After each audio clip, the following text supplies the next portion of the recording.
नमस्कार दोस्तों, स्वागत है आप सभी का आपके अपने channel be happy with Dinesh के दत्त पर। आज हम नई बुक डिस्कशन के लिए स्टार्ट करने जा रहे हैं जिसका नाम है द साइकोलॉजी ऑफ मनी, जो कि लिखी गई है मॉर्गन हाउसल द्वारा। ये एक one of the best world international best selling book है, जो कि ह्यूमन साइकोलॉजी के साथ साथ हमारी psychology with respect to money क्या है उसके बारे में बुक है। ये हमारी साइकोलॉजी, माइंड हमारा कैसे काम करता है मनी के संबंध में, पैसे के संबंध में, या यूं कहें हमारे माइंड में पैसे की क्या कीमत है, हम पैसे को कितना वैल्यूएशन उसकी करते हैं, उसको कैसे समझते हैं, कैसे मानते हैं, उसके प्रति हमारी एक्शन रिएक्शन क्या है, उसके प्रति हमारे इमोशंस क्या हैं। ऑथर इस पूरी बुक में human psychology with respect to money वो सारी डिस्कस करते हैं और हमें समझाते हैं कि किस तरीके से हमें ह्यूमन साइकोलॉजी को, ह्यूमन माइंड को वो कैसे एक्ट करता है, बिहेव करता है, इमोशंस क्या हैं पैसे के साथ, मनी के साथ, वेल्थ के साथ, वो सारा अंडरस्टैंड करना है और उसको एक बैलेंस्ड वे से एक देखना है, समझना है, अंडरस्टैंड करना है और अपने लाइफ में वेल्थ को अपने कहते हैं एक बैलेंस तरीके से लेके चलना है। उसको अपने सर पे नहीं चढ़ाना है, ना ही उसको अंडर यूटिलाइज करना है, ना ही ओवर यूटिलाइज करना है, क्योंकि in both way it's going to make you सफ़र।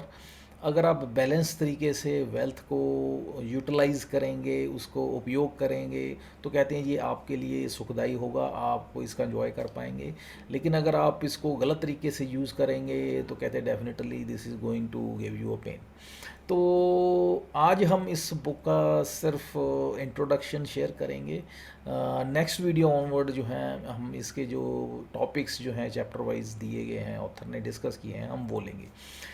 आज इसका डिस्कशन हम डिस्कस करते हैं। डिस्कशन में क्या ऑथर डिस्कस करते हैं, that is topic the greatest show on earth. ये है आज का टॉपिक जो कि इंट्रोडक्शन में ऑथर हमारे साथ डिस्कस करते हैं। ये यहाँ पे ऑथर क्या डिस्कस करते हैं, ऑथर बताते हैं कि कॉलेज टाइम पे जो थे या कॉलेज से जस्ट पास आउट होने वाले थे, तब वो क्या कर रहे थे, पास टाइम एक जॉब कर रहे थे होटल में, एक पर्सनल असिस्टेंट या पर्सनल सर्वेंट की तौर पे, जो कि मालिक था उसका, उसके पर्सनल सर्वेंट का काम कर रहे थे। और वो अच्छा होटल था लॉस एंजल्स में। तो वहाँ पे की एक घटना के बारे में ऑथर हमारे साथ शेयर करते हैं, बताते हैं कि वहाँ पे एक जेंटलमैन आते थे, एक उनका रेगुलर एक कस्टमर आते थे जो कि एक टेक्नोलॉजी सर्विस या टेक्नोलॉजी एग्जीक्यूटिव था। वो क्या था, बेसिकली वाईफाई राउटर्स बनाने वाली कंपनी में एक एग्जीक्यूटिव था, एक इंजीनियर था, एक इलेक्ट्रॉनिक इंजीनियर था, जो कि काफ़ी रिनाउंड था, काफ़ी स्किलफुल था और अपने इस स्किल की वजह से काफ़ी अर्न कर रहा था और इतना अर्न कर रहा था, वेल टू डू था कि वो पैसा इतना ज़्यादा उसको मिलता था, पैसा उसके पास इतना था कि, और वो जब आता था उसमें उनके पास रहने होटल में, तो वो पैसा लेविशली कहते हैं उड़ाता था और उनको बांटता था, एंजॉय करता था। और वहाँ पे जो अपनी लाइफ जो जीता था, कुछ दिन वहाँ पे स्पेंड करता था होटल में, वो कहते हैं लेविश लाइफ स्टाइल्स जीता था। उसके फ्रेंड्स आते थे, उनके साथ पार्टी करता था, घूमता था, फिरता था, और जो पैसे हैं उनको लिटरली उड़ाता था, यू कैन से लिटरली से उड़ाता था। कभी किसी को बांट देता था, किसी को 100 रुपये देने हैं उसको 1000 रुपये दे दिया था, तो समथिंग लाइक दैट। तो कहते हैं जहाँ पे जैसे एग्जांपल्स देते हैं कि कोई लॉन्ड्री वाला है, लॉन्ड्री वाला कोई आया, वर्कर आया या कहते हैं सर्वेंट आया, उसको टिप दे दी, या घर उसके रूम में कोई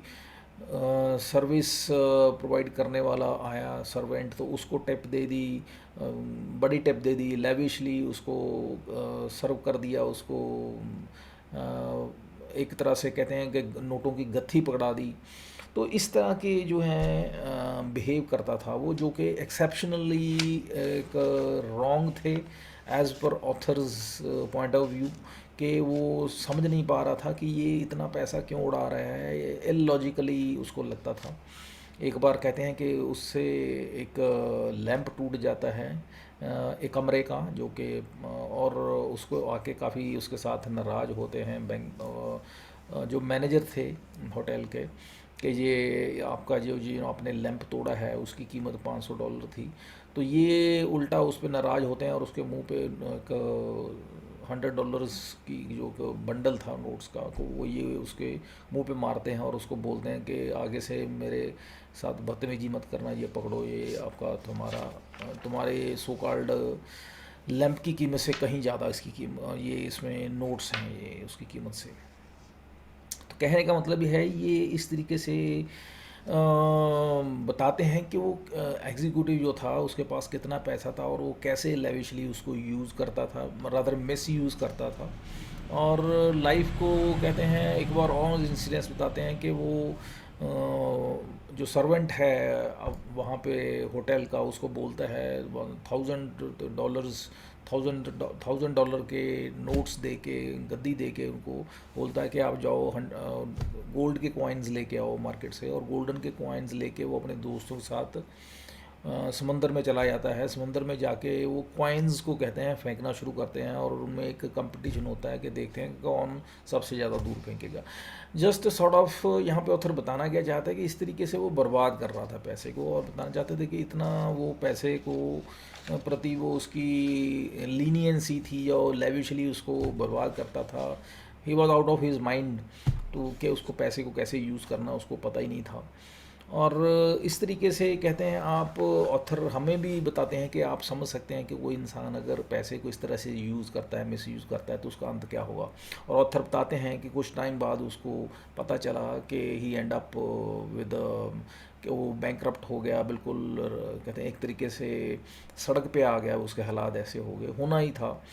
और उसके बाद कहते हैं हमें ये क्यों समझा रहे हैं, क्यों बता रहे हैं ऑथर, बताते इसलिए हैं कि हम अगर रिस्पेक्ट नहीं करते हैं धन की, कहते हैं उसको प्रॉपरली मैनेज नहीं करते हैं, अगर हम उसको सही तरीके से यूटिलाइज नहीं करते हैं, तो ऑब्वियस है हमें ये दिन देखने पड़ेंगे, हम we have to face the consequences. और यहाँ पे ऑथर बताते हैं कि ऑथर की जो यहाँ पे पूरी बुक में दो करेक्टर्स वो अपने कहते हैं पूरी बुक में मान के चलते हैं, जो उनके लिए दिग्गज थे या उनके पूरे एक माइंड में उनकी पिक्चर जो कि हमेशा बनी रहती थी। उनमें दो करेक्टर कौन कौन से थे, एक थे mister Ronald James Read. Ronald Read कौन थे, ये कहते हैं बिल्कुल साधारण आदमी थे, जेनेटर थे, उसके बाद इन्होंने छोटा सा घर बनाया, घर बना के एक नॉर्मल एवरेज इंसान थे, दिखने में कोई ज़्यादा कहते हैं जस्ट कहते हैं लोगों को उनके बारे में कुछ ज़्यादा पता नहीं था और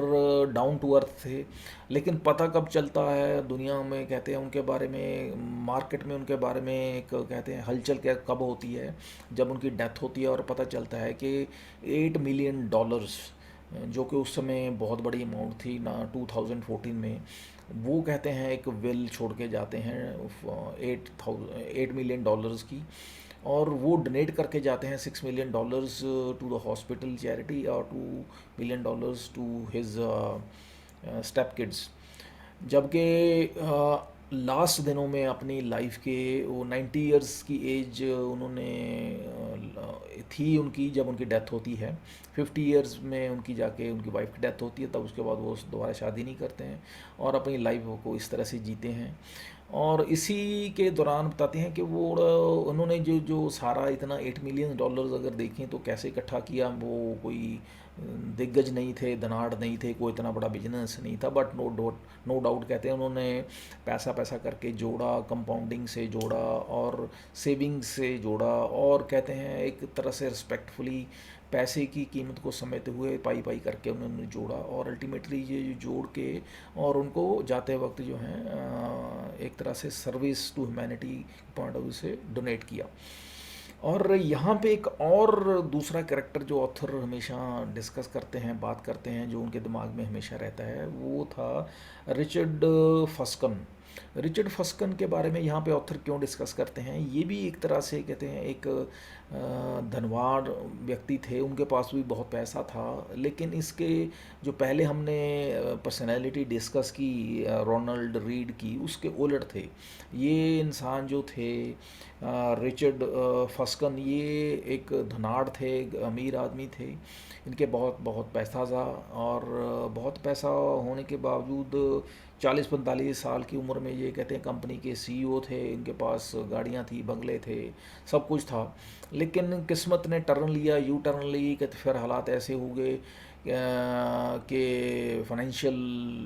क्राइसिस आया मार्केट में, तो उसके बाद इनके हालात ऐसे हुए कि सब कुछ बिक गया और सड़क पे आ गए ये। और अल्टीमेटली अब बताते हैं कि यहाँ पे ये जो है इनका सब कुछ बिक जाता है। अब यहाँ पे बताते हैं कि दोनों करेक्टर्स में ऑथर कहते हैं डिफरेंस क्या था। जो पहले मिस्टर रीड थे, मिस्टर रोनाल्ड रीड्स थे, वो पेशेंट्स थे, वो बड़े शांत स्वभाव के थे और डाउन टू अर्थ थे, बड़े सिंपल लिविंग थे, हाई थिंकिंग थे। जो कि रिचर्ड फस्कन थे वो हाई एंड लिविंग वाले थे, अमीर थे, लालची किस्म के थे, और एक लेविश लाइफस्टाइल जीते थे। और यहाँ पे बात अब दोनों की क्यों कर रहे हैं, कहते हैं कि इन दोनों के पास पैसा जो था एक अपने पर्सनल लाइफ में अपने लिए यूज़ किया उसने और अपने पे खर्च किया, दूसरों पे उनको कोई लेना देना नहीं था। लेकिन जो पहले कैरेक्टर थे मिस्टर रीड, उन्होंने क्या किया, नॉर्मल लाइफ जी और बाकी का जो पैसा था उन्होंने जाते वक्त डोनेट किया, और उनकी ये कहते हैं उनकी खासियत थी। और यहाँ पे अब बताते हैं कि ये दोनों करेक्टर्स को ऑथर बताते हैं कि मैं नहीं कहता कि ये करेक्टर सही है या वो करेक्टर गलत है, पहला सही है दूसरा गलत है, ऑल दैट नथिंग टू, कहते हैं मैं उसमें नहीं पढ़ना चाहता, मैं वो नहीं बताना चाहता, वो नहीं कहना चाहता कौन सही है कौन गलत है। बट डेफिनेटली ये ऑथर बताते हैं कि ये जो लाइफ में हमारी फाइनेंशियल कंडीशन होती है, कैसी भी होती है, गरीब होते हैं अमीर होते हैं, हमें लगता है कि हमारी लक का फैक्टर इसमें होता है। कहते हैं ये 100% लक नहीं है, नो डाउट लक का कुछ पार्ट होता है, कुछ उसका हिस्सा होता है, बट कहते हैं हमारी जो फाइनेंशियल कंडीशन है वो कहीं ना कहीं रिफ्लेक्ट होती है या डिटरमिन होती है बाय आवर बिहेवियर। हम बिहेव कैसे करते हैं, ये डेफिनेटली हमारे फाइनेंशियल कंडीशन जो लाइफ में होती है उसको इम्पैक्ट करती है, वो उसको डिटरमिन करती है। अब ये जो हमारा बिहेवियर है वो ऑथर बताते हैं क्या है, that is the psychology of money, that is the crux, that is the main theme of this book, the psychology of money, जो कि ऑथर हमारे बुक में पूरा हमारे साथ डिटेल में स्टेप बाय स्टेप हमारे साथ डिस्कस करते हैं।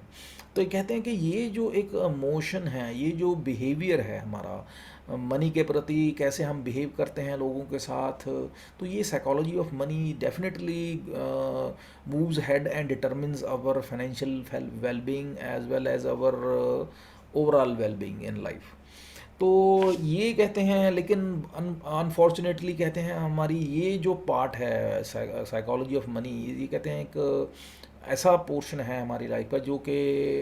इसके बारे में ज़्यादा हम बात नहीं करते हैं, इसके बारे में ज़्यादा किसी को एजुकेट नहीं किया जाता, और ये कहते हैं एक तरह से अनअप्रिशिएटेड पार्ट हमारा लाइफ का रह जाता है।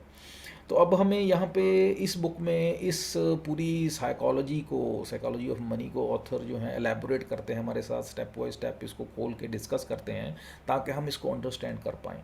और यहाँ पे बताते हैं ऑथर के लाइफ में हमारे दो चीज़ें इंपॉर्टेंट प्ले करती हैं रोल, पहला है हमारी हेल्थ, दूसरा है मनी। अब हेल्थ के संबंध में कहते हैं नो डाउट हम देखते हैं कि हेल्थ को हमारे ठीक रखने के लिए पूरी हेल्थ इंडस्ट्री बनी हुई है। हमारी हेल्थ इंडस्ट्री के पौड़ों से हमारे खाने पीने के सामान से लेके हमारी सो कॉल्ड मेडिसिन्स तक, या कहें इन बिटवीन जो हमारे न्यूट्रिशनल सप्लीमेंट्स हैं उसके इसको उनको सभी को इंक्लूड करते हुए ये सारी एक इंडस्ट्री है जो कि हमारी हेल्थ को कैटर करती है, हेल्थ को टेक केयर करती है। और विद रिस्पेक्ट टू अगर बात करें मनी, तो कहते हैं मनी के पॉइंट ऑफ व्यू से हमारे बहुत सारी ऐसी चीज़ें हैं जैसे फाइनेंशियल प्लानिंग है, हमारी फाइनेंशियल प्लानिंग के साथ हमारी पर्सनल फाइनेंस है, इन्वेस्टमेंट है।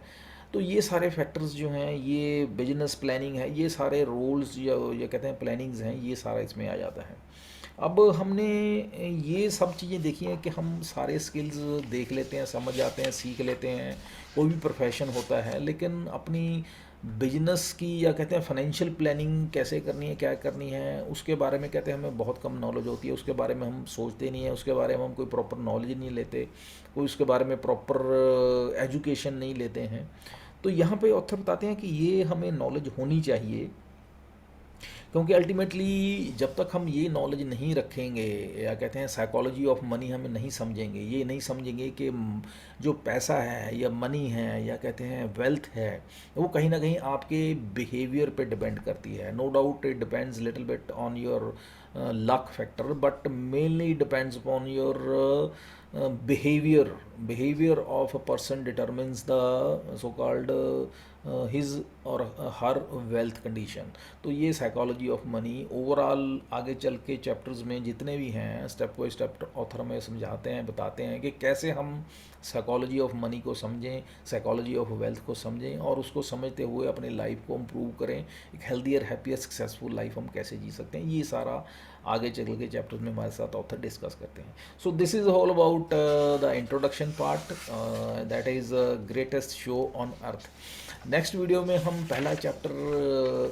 उससे स्टार्ट करेंगे, जो पहला टॉपिक है, पहला चैप्टर है, that is no one's crazy. तब तक के लिए आज्ञा दीजिए। Have a nice day, thank you, bye.